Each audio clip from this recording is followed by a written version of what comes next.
कस्तो यो एकदमै यो मान्छेहरूको यो लजिक फर्मेसनमै एकदमै धेरै नै त्यो कुराहरू नमिलिरहेको जस्तो म बुझ्छु कि जस्तो कि समस्याहरू छन् भने त्यसको विरुद्धमा बोल्न पाइने कि नपाइने भनेर कसैलाई सोधे भने पाइने भनेर भन्छ।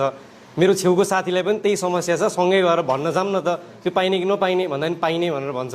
मेरो समस्या म जस्तै समस्या 1000 मान्छेलाई हुन सक्छन्, 1000 जना सँगै उभिन पाइने कि नपाइने भन्दा पाइने भनेर भन्छन्। त्यस पछाडि समस्या चाहिँ आजको भोलि समाधान नहोला, यो समस्या चाहिँ राज्य सत्तासँग जोडिएको समस्या हो, यो चाहिँ उत्पादन सम्बन्धसँग जोडिएको कुरा हो। यसका चाहिँ बहुआयामहरू छन् र यसलाई समाधान गर्न चाहिँ एउटा दीर्घकालीन रूपमा योजनाहरू बनाउनुपर्छ। बनाउन पाइने कि नपाइने भन्दा पाइने भन्छन्। अब योजना कार्यान्वयनको लागि हप्तै पछि बैठक बस्ने कि नबस्ने भन्दा बस्ने भन्छन्।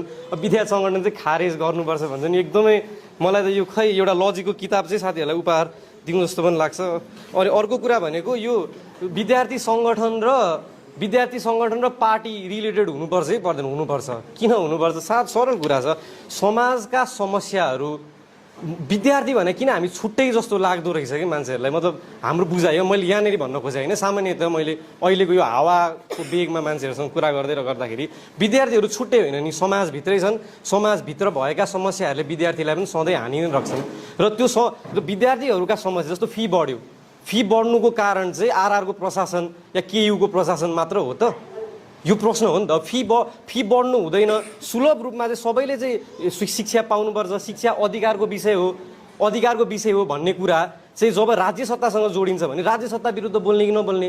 अवश्य पनि बोल्ने। त्यसमा खासै धेरै सोच्नुपर्ने कुराहरू छन् जस्तो लाग्दैन। र अर्को कुरो, हामीले फेरि केही कुराहरू छुट्याइरहेछौँ। जस्तो विद्यार्थी सङ्गठनहरूले केही गलत कामहरू गरे, त्यो मान्नै पर्छ, सबैले माने कुरा हो। आत्मआलोचना गरिसकेपछि नमान्ने भन्ने हुन्न। र त्यो तर हामीले एउटा कुरा चाहिँ के बुझ्न आवश्यक छ भन्दाखेरि विद्यार्थी सङ्गठनहरूभित्र भएका विकृतिहरू त्यो चाहिँ आइडिया अफ बिङ सङ्गठितले गर्दा त्यो आएका होइनन्, त्यसका छुट्टै कारणहरू छन्। सङ्गठित हुनुपर्छ भन्ने कुरा र सङ्गठित विद्यार्थी सङ्गठनहरू खराब भए भन्ने कुराको त्यत्रो ठुलो रिलेसन छ। जति इस्टाब्लिस गरिँदैछ त्यो रिलेसनमा चाहिँ म अग्री गर्दिनँ। र अन्तिम एक दुईवटा कुरा भनेको मेरो के छ भन्दाखेरि सिद्धान्त भन्ने कुरा, समाज बुझ्ने भन्ने कुरा यो अन्त्य होइन, यो सुरुवात मात्र हो।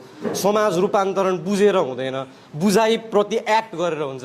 त्यही भएर सबै राजनीतिक रूपमा चाहिँ सचेत रहने, सचेत रहेर चाहिँ के गर्ने त? अब मान्छे मर्दैछ हेरेर बस्ने हो कि सचेत छु म या मान्छे मऱ्यो भनेर भन्नु गर्दा त्यो गन्तव्यको रूपमा हामीले बुझ्नुहुन्न। यो त सँगै आउने एउटा बिन्दु न त हो समस्या बुझ्नु भनेको। र समस्या बुझ्ने अनि त्यस पछाडि चाहिँ त्यो समस्या चाहिँ दलीय रूपमा समाधान गर्न सकिन्छ भने दल चाहिँ नखोल्ने, यो कुरा पनि मलाई कता मिलेन जस्तो लाग्छ। समस्याहरू छन्, ती समस्याहरू द आइडिया अफ बिङ सङ्गठितले गर्दा भएका समस्या होइनन्। त्यो कुरा चाहिँ हामीले